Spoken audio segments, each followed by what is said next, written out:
وسلم۔ بسم اللہ الرحمن الرحیم۔ اللہ تبارک و تعالیٰ کے پاکیزہ نام سے آغاز کرتے ہیں جو بہت مہربان نہایت رحم والا ہے۔ درس بخاری کا سلسلہ جاری و ساری ہے اور ہم کتاب الاستقراض پڑھ رہے ہیں، یعنی قرض طلب کرنے کے سلسلے میں کتاب۔ اس حصہ کتاب میں امام بخاری رحمۃ اللہ علیہ وہ احادیث لائے ہیں جن کا تعلق قرض سے ہے، قرض طلب کرنے سے، قرض معاف کرنے سے، قرض ادا کرنے سے۔ اور آپ جو تسلسل سے ہمیں سن رہے ہیں، بہت سی حدیثیں آپ سن چکے ہیں۔ اگلے باب کی طرف آتے ہیں۔ باب اذا اقرضہ الی اجل مسمی او اجلہ فی البیع، جس کسی نے مدت معین کے وعدے پر قرض دیا یا مدت معین کے ادھار پر کسی چیز کو فروخت کیا تو مراد ہے کہ یہ جائز ہے۔ مدت معین کے وعدے پر قرض دیا جیسے 1 سال کے لیے، اسی طرح ہم بعض اوقات کوئی چیز بیچتے ہیں اور اس کی کریڈٹ پہ اس کو کہتے ہیں، ہم ادھار بیچ دیتے ہیں اور پیمنٹ کے لیے ایک وقت مخصوص کر لیتے ہیں، 3 مہینے 6 مہینے۔ تو یہ بیان کرنے کا مقصد یہ ہے کہ یہ بالکل جائز ہے۔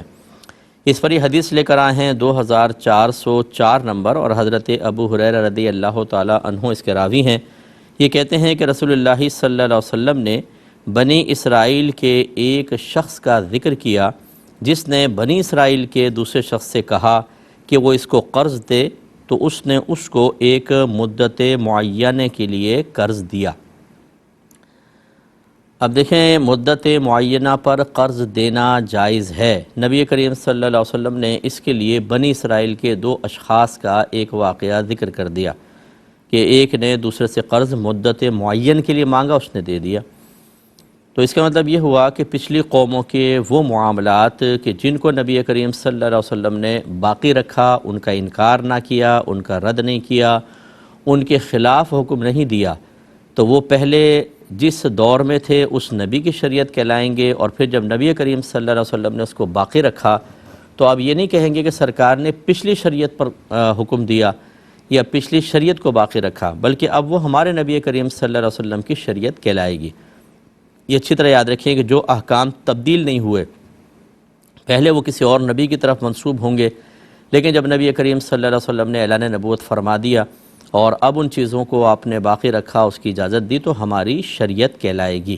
اس کا مطلب ہے کہ پھر شریعت محمدیہ صلی اللہ علیہ وسلم میں بھی اجازت ہے کہ ہم مدت معین کے لیے قرض لے سکتے ہیں اور دے سکتے ہیں۔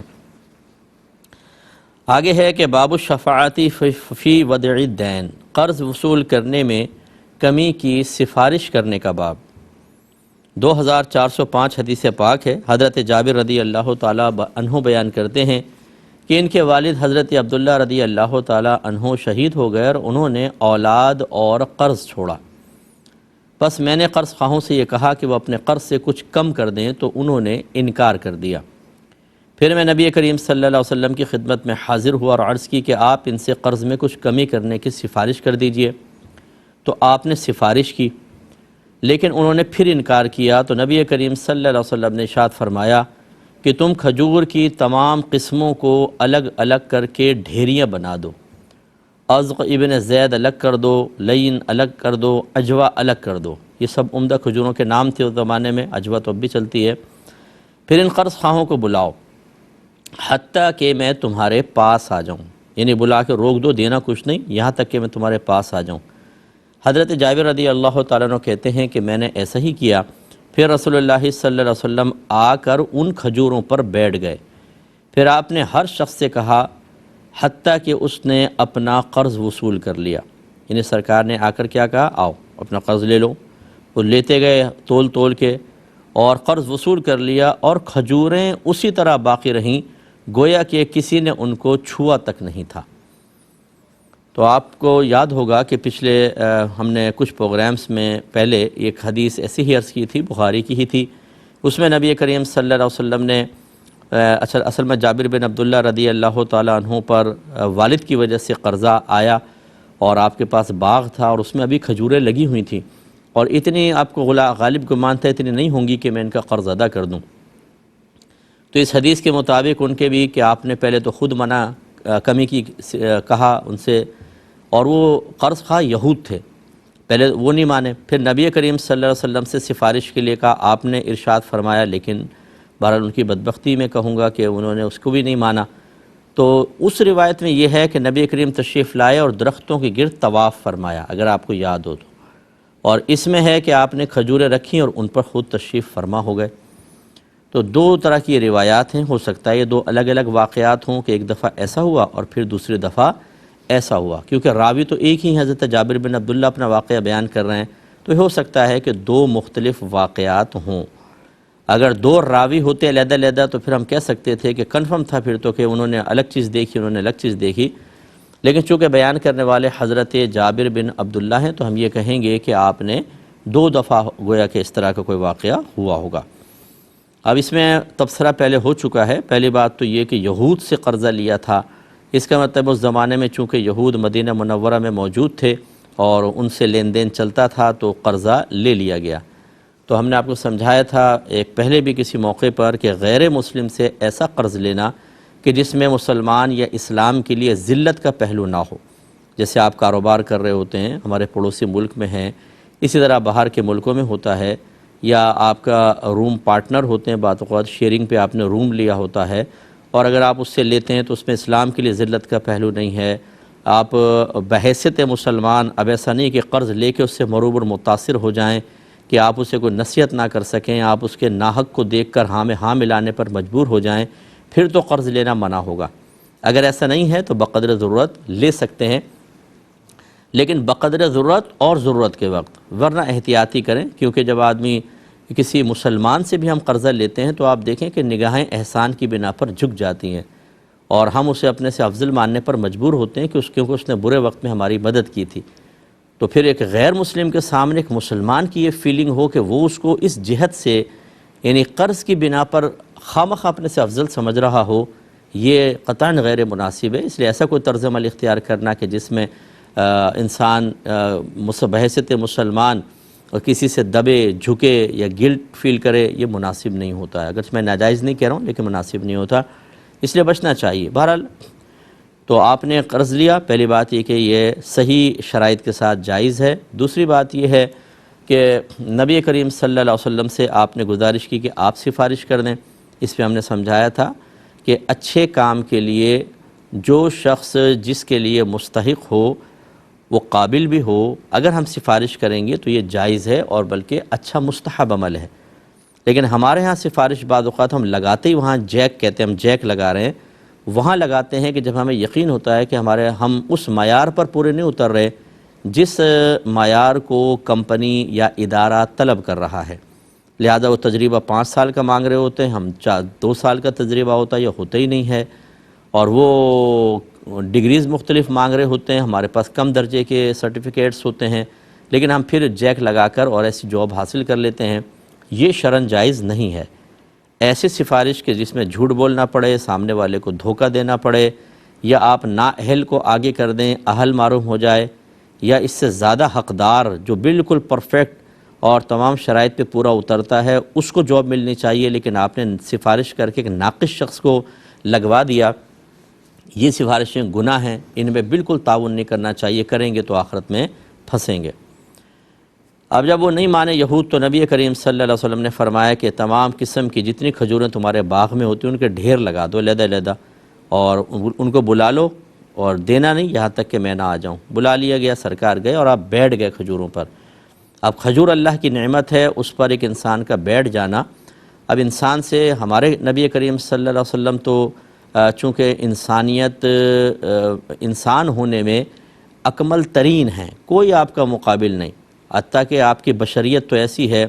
کہ فرشتوں کی نورانیت پر بھی غلبہ رکھتی ہے، آپ سب سے افضل ہیں۔ اللہ کے بعد مخلوق میں اگر دیکھا جائے، اللہ کے بعد تو سب سے بڑھ کر نبی کریم صلی اللہ علیہ وسلم ہیں، لہٰذا آپ کا ادب اور احترام تو ان کھجوروں سے کہیں زیادہ تھا۔ لیکن بہرحال ایک وسوسہ آ سکتا ہے کہ وہ اللہ کی نعمت تھی اور نبی کریم اس پر تشریف فرما ہوئے۔ تو دیکھیں مسئلہ یہ ہے کہ جب یہ الہام اللہ کی طرف سے ہوا، کیونکہ از خود تو نبی کریم صلی اللہ علیہ وسلم نے یہ طرز اختیار نہیں کیا، نبی معجزہ دکھانا تھا، اور معجزہ اللہ تعالیٰ ہی الہام فرماتا ہے کہ اس کا کیا طریقہ اختیار کرنا ہے۔ جیسے آپ کو پتہ ہے کہ موسیٰ علیہ السلام کو اللہ نے عصا مبارکہ دیا، اور دوسرا ید بیضاء اس کا معجزہ تھا، اور ید کہتے ہیں ہاتھ کو، بیضاء مانے سفید۔ تو اللہ تعالیٰ نے جب آپ فرعون کی طرف جانے لگے ہیں، اس سے پہلے بطور تمہید آپ کی نبوت پر زبردست قسم کی 2 دلیلیں اللہ نے قائم فرمائیں۔ پہلا تو یہ کہ اللہ نے فرمایا کہ اے موسیٰ اپنے ہاتھ کو بغل میں داخل کریں